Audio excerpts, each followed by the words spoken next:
Hi there, it's Melissa, and I picked out some of the best ghost stories on Reddit. So let's read some ghost stories. The first one is called I'll Share My Dad's Story. He was deer hunting in the woods early in the afternoon in the Lake Rathbun area of southern Iowa. He decided to stop for lunch on a tree stump. He said it was a bright, clear day, and the sun shone through the branches of the trees overhead. Suddenly, he saw a man walk past him about 15 feet away.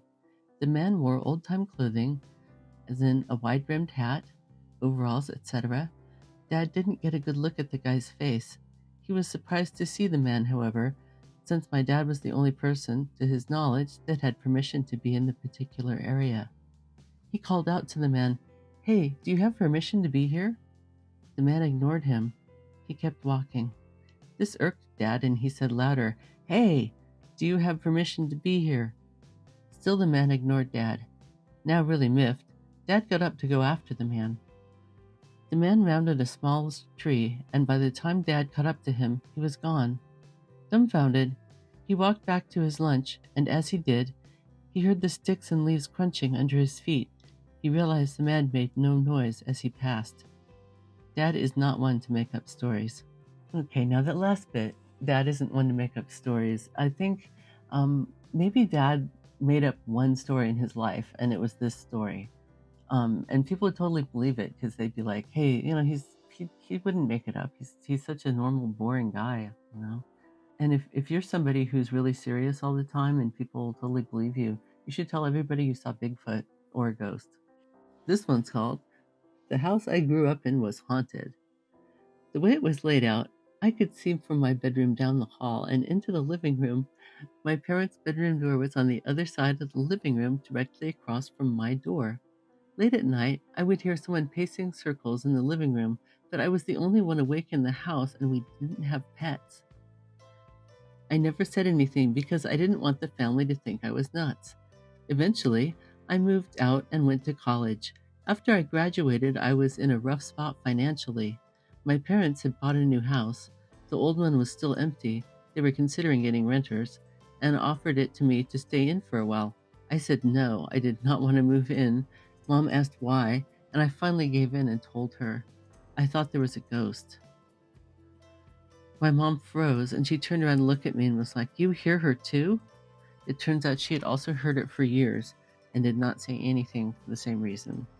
And then this story is kind of a double-decker one because we have a comment to that. A commenter replies, "My grandma and her family had a similar shared but not mentioned experience. Grandma fled with the kids from an abusive husband and for a time stayed in a really old, drafty place. It was pretty grim, but they had nowhere else, and at least they were safe while they looked for a way out into something better. My oldest uncle used to see a middle-aged woman standing in the doorway of the bedroom, watching him and his siblings. It would also stand over him at the foot of his bed, just watching. She was dressed in pale, old-fashioned clothes. It really unnerved him," he said. "It felt menacing and as though it didn't want him there, but he didn't say anything to anyone because he didn't want to alarm the others and they had no option but to be there. It wasn't until years later that he mentioned the place at a family reunion, and my grandma said she hated the place and couldn't wait to get out because she was sure she used to see the ghost of a woman in pale clothes watching her." This is a public service announcement. If you've seen a ghost, talk to your family members. Don't be afraid. Sit down with them. You guys can compare stories, write a book together, and then turn your house into an Airbnb, something, something, something profit. And our next story is called "I've Got One from My Grandparents' Ranch." The original house was built in the 1800s, and the graveyard from the original family is still there.